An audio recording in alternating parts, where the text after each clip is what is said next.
Normally मान लो एक ऐसा सवाल है कि कोई एक रॉड है हॉरिजॉन्टल पोजीशन में रखा हुआ है, ठीक है। कोई एक रॉड हॉरिजॉन्टल पोजीशन में रखा हुआ है, इसका इंफॉर्मेशन है mass M length L, mass distribution uniform है, ठीक है। अब क्वाइट ऑब्वियस है कि इसका मास डिस्ट्रीब्यूशन यूनिफॉर्म होगा तो इसका वेट mg उसका सेंटर पॉइंट से डाउनवर्ड एक्ट करेगा।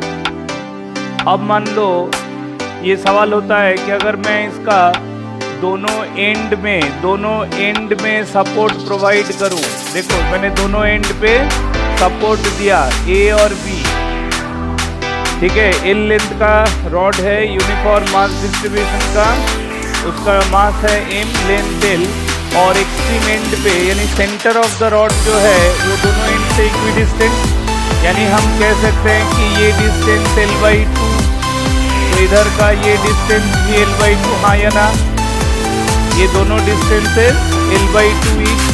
तो अगर दोनों एंड का पोजीशन l/2 में होगा तो दोनों एंड पे अगर मैं मान लो अननोइंगली अगर दो different supporting force N1 N2 मान लूँ, if I consider there are two unequal forces, let it be N1 and N2, ठीक है।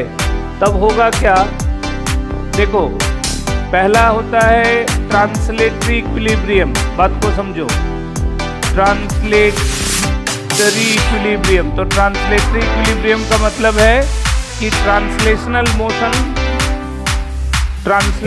मोशन अगर होगा तो बात है। देखो इक्विलिब्रियम का मतलब ये नहीं है कि रेस्ट, कोई भी इक्विलिब्रियम रेस्ट में, बॉडी रेस्ट में है तब भी हो सकता है और बॉडी मूव कर रहा है तब भी हो सकता है। तो ट्रांसलेशनल इक्विलिब्रियम दोनों पॉसिबिलिटी है, at rest as well as during motion, ठीक है। अब सवाल ये है कि अगर रेस्ट में है तो समझ में आ रहा है कि कोई स्पीड ऑफ मोशन नहीं है, तो जब रेस्ट में है तब भी इसमें नेट फोर्स 0 होना चाहिए, ठीक है। और जब मोशन में है, ड्यूरिंग मोशन अगर ट्रांसलेटरी इक्विलिब्रियम है तब भी नेट फोर्स 0 होना चाहिए। इसका मतलब अल्टीमेट मीनिंग हुआ नेट फोर्स 0। इक्विलिब्रियम होने का मतलब है कि नेट फोर्स 0, चाहे वो रेस्ट में हो या स्टेट ऑफ मोशन में हो। स्टेट ऑफ मोशन में होगा तो वेलोसिटी होगा, लेकिन वेलोसिटी होने के बावजूद भी अगर उसमें नेट फोर्स 0 होगा यानी कि बैलेंसिंग फोर्स होगा तो body can be said to be in translational equilibrium. Translation motion करे, लीनियर मोशन करे, ठीक है ना, लेकिन लीनियर मोशन करते वक्त भी उसमें रिजल्टेंट फोर्स नहीं होना चाहिए, ठीक है। तो जब रिजल्टेंट फोर्स 0 यानी नेट फोर्स 0, चाहे वो बॉडी रेस्ट में रहे या मोशन में, दोनों ही कंडीशन में we can talk about translational equilibrium. तो इसका मतलब translatory equilibrium is ultimately talking about the net force 0। तो अब देखो ये जो रॉड है, जो अरेंजमेंट है, इसको हमने क्या किया, दो एंड पे सपोर्ट प्रोवाइड किया, एज्यूम कर लिया कि let there be two are different forces though the mass distribution is uniform. तो दोनों एंड पे अनइक्वल फोर्सेस एज्यूम किया और कह रहे हैं कि with the support at the two end we are able to maintain the equilibrium state of this rod, ठीक है। तो इसका मतलब ये हुआ कि जो अपवर्ड फोर्सेस है on the rod N1 plus N2, ये दोनों मिल के mg के बराबर होगा। तो अल्टीमेटली देखो बैलेंसिंग फोर्सेस हुआ ना, ये N1 plus N2 upward force और mg डाउनवर्ड फोर्स, तो ये दोनों को, दोनों डायरेक्शनल फोर्सेस को मिला के कह सकते हैं ना बैलेंसिंग फोर्सेस। तो ultimately balancing forces, force balance हो गया मतलब ही तो नेट फोर्स 0 हो गया। समझ में आ रहा है कि नहीं आ रहा है? तो जब ये नेट फोर्स का बात 0 हो गया तो ये कंफर्म हो गया कि ये ट्रांसलेटरी इक्विलिब्रियम में है। क्लियर है? अच्छा, दूसरा है कि अगर ये rod with this two given support, जो कि primarily assume to be different, अगर ये ट्रांसलेटरी इक्विलिब्रियम के साथ साथ, पहला पॉइंट ट्रांसलेटरी इक्विलिब्रियम हुआ, दूसरा है कि ये अगर रोटेशन भी ना करे, है ना, तो रोटेशनल इक्विलिब्रियम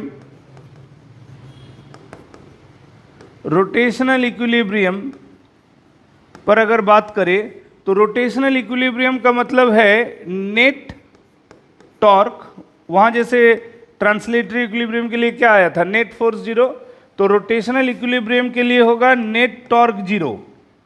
तो नेट टॉर्क जीरो का मतलब है, नेट टॉर्क जीरो का मतलब है clockwise torque, this implies that clockwise torque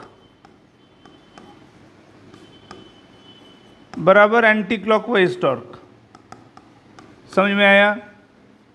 clockwise torque बराबर एंटी क्लॉकवाइज टॉर्क।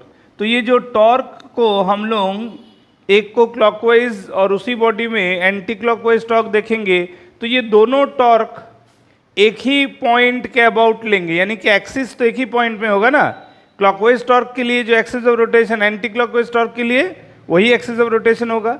तो जैसे इस सिचुएशन में अकॉर्डिंग टू एफबीडी को एक बार फिर से देख लो, तो एफबीडी में ये जो सेंटर वाला पॉइंट था, इसको अगर ओ माने, जहां से एमजी डाउनवर्ड एक्ट कर रहा था, तो अबाउट ओ, अगर मैं ओ के अबाउट रोटेशनल इक्विलिब्रियम लिखना चाहूं तो ओ पर हमको एक्सिस मानना पड़ेगा। तो taking axis at O, taking axis at O, O पर अगर मैं एक्सिस लूं तो ओ के अबाउट एक्सिस एट ओ, उसके अबाउट जो क्लॉकवाइज टॉर्क होगा वो कौन देगा? ध्यान से देखो जियोमेट्री डायग्राम में N1 देगा, ठीक है। अच्छा, टॉर्क को कैलकुलेट करने के लिए एक लीनियर फोर्स ही टॉर्क प्रोवाइड कर सकता है। जो मोमेंट ऑफ फोर्स है टॉर्क, वो किसके वजह से होता है? Linear force.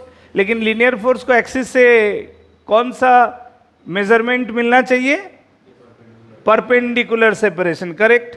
तो हम लिख सकते हैं क्लॉकवाइज CW टॉर्क, मतलब क्लॉकवाइज टॉर्क, ठीक है। तो क्लॉकवाइज टॉर्क यहाँ अबाउट ओ कौन देगा? N1। कितना सेपरेशन है उसको? L/2 का, ठीक है ना। एंड उसी तरह एंटी क्लॉकवाइज टॉर्क उसी ओ पॉइंट के अबाउट, एक्सिस के about, anti clockwise torque rod को कौन देगा? N2 due to perpendicular distance of separation as L/2। तो जब हम कहेंगे कि ये दोनों टॉर्क, क्लॉकवाइज और एंटी क्लॉकवाइज टॉर्क, दोनों ऑन द रॉड इक्वल है मैग्नीट्यूडिकली, दोनों को ऑब्जेक्टिव ऑपोजिट ऑर्डर में रोटेट कराना है, समझ रहे हो? तो तब हम लिख सकते हैं N1 इंटू L/2 बराबर N2 इंटू L/2। समझ में आया?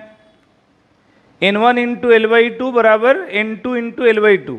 चूंकि हम सेंटर ऑफ द रॉड से ले रहे हैं, ठीक है, चूंकि हम सेंटर ऑफ द रॉड से रोटेशन ले रहे हैं, तो दोनों तरफ हमारा L/2 आ गया एज अ परपेंडिकुलर डिस्टेंस। तो अगर मैं चाहूँ तो दोनों L/2 को कैंसिल आउट कर सकता हूँ, तो हमको क्या मिलेगा? आई विल गेट N1 बराबर N2। समझ में आया कि नहीं आया? I will get N1 equal to N2। तो N1 बराबर N2 जो है वो दोनों इक्वल फोर्स हो गया। इसका मतलब एक यूनिफॉर्म रॉड में अगर मैं सपोर्ट प्रोवाइड करता हूँ, ठीक है, एट द एंड्स, तो जनरली वो दोनों सपोर्ट इक्वल होगा। समझ में आया कि नहीं? क्लियर हुआ? यूनिफॉर्म मास डिस्ट्रीब्यूशन का है, दोनों एंड पे सपोर्ट इक्वल होगा। क्लियर है? तो हमने वो कैसे आया? रोटेशनल इक्विलिब्रियम से। ट्रांसलेशनल इक्विलिब्रियम से हमारा यहाँ N1 N2 का इवैल्यूएशन नहीं हुआ, ठीक है ना। लेकिन ये जो रोटेशनल इक्विलिब्रियम में दोनों बात हमको देखना होगा कि कई बार ऐसा हो ही सकता है ना कि हम लोग किसी एक बॉडी का वेट डाउनवर्ड एक्ट कर रहा, सपोर्ट प्रोवाइड किए, लेकिन फिर भी उसको डाउनवर्ड आने से नहीं रोक पाए, है ना। कई बार होगा ना कि कोई चीज़ को तुम संभालने की कोशिश कर रहे हो, उसका भारी सामान है, उसका वजन है, वेट डाउनवर्ड एक्ट कर रहा, तुमने उस पर अपवर्ड फोर्स लगाया, फिर भी उसको रोक के नहीं रख सका, फिर भी वो गिरा। तो इसका मतलब है in spite of applying the upward force it is falling downward, मतलब डाउनवर्ड फोर्स ज़्यादा है, ठीक है। तो तब ट्रांसलेटरी इक्विलिब्रियम नहीं है। अब जैसे मान लो यही जो पॉइंट ऑफ कॉन्टैक्ट यानी सपोर्ट पॉइंट है, अगर मैं सपोर्ट पॉइंट को अलग अलग जगह में कर दूं, जैसे कि रॉड वही है, मास सेम, लेंथ एल, ठीक है ना, सेम रॉड जिसका एंड्स है ए और बी, इसका मास सेम लेंथ एल है, तो ऑब्वियस बात है कि सेंटर है तो वहीं से mg डाउनवर्ड एक्ट करेगा। अब मान लो मैं एक सपोर्ट यहाँ दिया, ठीक है ना, let this point is P1, यहाँ एक सपोर्ट दिया N1 का, ठीक है, और एक दूसरा सपोर्ट यहाँ P2 दिया, अ डिफरेंट पॉइंट, ऐसे यहाँ एक दूसरा सपोर्ट दिया N2, समझ रहे हो कि नहीं, two different supports given at two different point P1 and P2।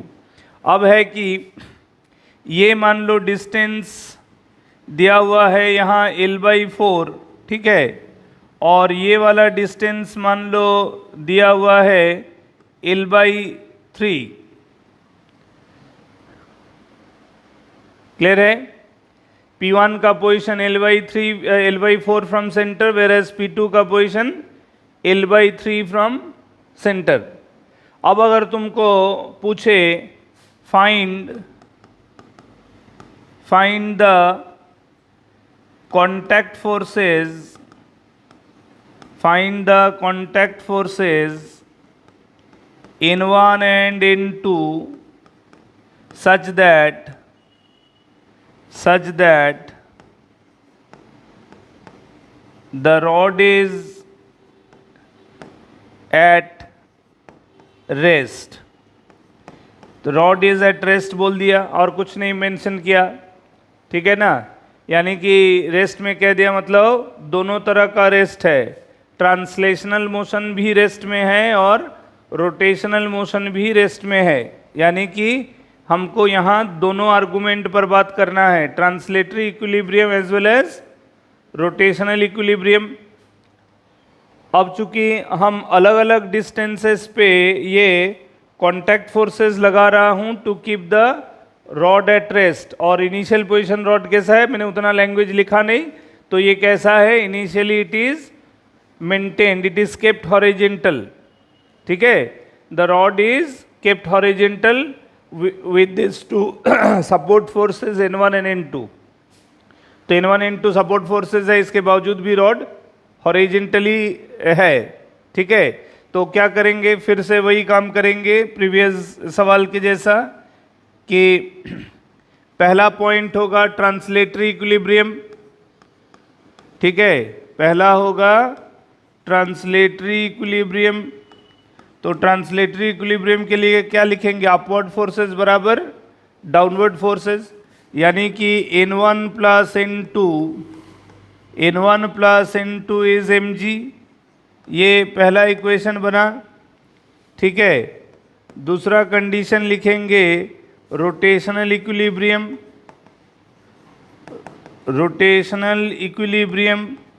किसी भी एक पॉइंट के अबाउट ले सकते हैं, फिर से मान लो इक्विलिब्रियम अबाउट ओ ले लेते हैं फिर से, तो अबाउट ओ ले लेंगे तो क्लॉकवाइज टॉर्क कौन देगा, N1, एंटी क्लॉकवाइज कौन दे रहा है, N2। तो I can write down directly N1 into L/4 बराबर N2 इंटू L/3, ठीक है। देखो ये तो मैंने रोटेशनल इक्विलिब्रियम अबाउट ओ लिया, और अगर तुमको मन करे तुम अबाउट ए ले लो, वो भी चलेगा, दोनों करके देखते हैं क्या इक्वल वैल्यू आएगा कि नहीं एक ही सवाल में, ठीक है। अबाउट ए करेंगे तो ए के अबाउट, जैसे ओ के अबाउट रोटेशनल इक्विलिब्रियम ले रहे हैं तो mg के वजह से कोई टॉर्क नहीं ले रहे हैं ना, क्यों नहीं ले रहे हैं mg के वजह से कोई टॉर्क, हाँ सीधा कारण है कि भाई mg तो एक्सिस से ही पास कर रहा है, तो mg can't produce any rotation, उसीलिए mg के वजह से टॉर्क नहीं ले रहे हैं जब अबाउट ओ ले रहे हैं रोटेशन। वही जब अबाउट ए लेंगे तो अब ए में भी तो हमारा कोई डायरेक्ट फोर्स नहीं है, ठीक है ना, तो अब हम कोई भी पॉइंट के अबाउट लिख सकते हैं। लेकिन जब हम ए के अबाउट लेंगे तो तीनों जो एफबीडी में जो तीनों फोर्स दिख रहा है, तीनों में कोई भी ए से पास नहीं कर रहा है, तो तीनों का टॉर्क काउंट होगा। तो अबाउट ए देखो तो डायग्राम के हिसाब से क्लॉकवाइज टॉर्क किसका बनेगा, mg का। देखो किसी भी फोर्स की वजह से ऑर्डर ऑफ क्लॉकवाइज और एंटी क्लॉकवाइज समझने का सबसे आसान तरीका है कि जो फोर्स है उसके डायरेक्शन में अपने राइट हैंड थंब को ले जाओ और अपना थंब को फिक्स करो एक्सिस में। तो देखो ये क्लॉकवाइज mg की वजह से, लेकिन n1 के लिए ऐसे नहीं जा सकते कारण n1 तो ऊपर है ना, तो n1 के लिए ऐसे जाएंगे, एंटी क्लॉकवाइज n2 के लिए भी ऐसे जाएंगे। समझ में आया? तो n1 and n2 giving anti clockwise torque, तो लिखेंगे about A mg into l/2 that is equal to n1 into A से इसका डिस्टेंस कितना होगा, ये भी l/4 होगा ना, कारण इतना l/2 उसमें से ये l/4 तो ये l/4 होगा। तो n1 into l/4 plus n2 into कितना लिखेंगे, n2 का डिस्टेंस कितना लिखेंगे जल्दी बोलो, n2 से a का डिस्टेंस कितना लिखेंगे, simple l/2 plus l/3, l/2 plus l/3 simplify करेंगे तो कितना होगा 5l/6, तो ये हो गया 5l/6। क्लियर है? तो आइदर तुम ये वाला लिख सकते हो या ये जो मन किया, ठीक है। अब सवाल है कि मेरे पास दो सेट ऑफ इक्वेशन हैं, एक 1 and 2 और एक 1 and 3, मतलब ये दोनों ही हैं ऐसा जरूरी नहीं है, मैंने और दिया, ठीक है ना। तो मैं एक ही क्वेश्चन में दोनों पोजीशन पर लिख रहा हूं ताकि समझ में आए कि जरूरी नहीं है कि हमेशा instantaneous axis for rotational equilibrium instantaneous axis centre को ही लेना है, ऐसा जरूरी नहीं है। अब देखो मैं अगर इक्वेशन 2 को सॉल्व करूं, इक्वेशन 2 को सॉल्व करूं तो I can get a direct relation that is 3n1 is equal to 4n2। Equation 2 से हमको n1 n2 में एक रिलेशन मिल रहा है, हाँ या ना, बढ़िया। तो ये जो 3n1 बराबर 4n2 है, इस रिलेशन को मैं इक्वेशन 1 में इस्तेमाल कर सकता हूं। तो I can write down from equation 1,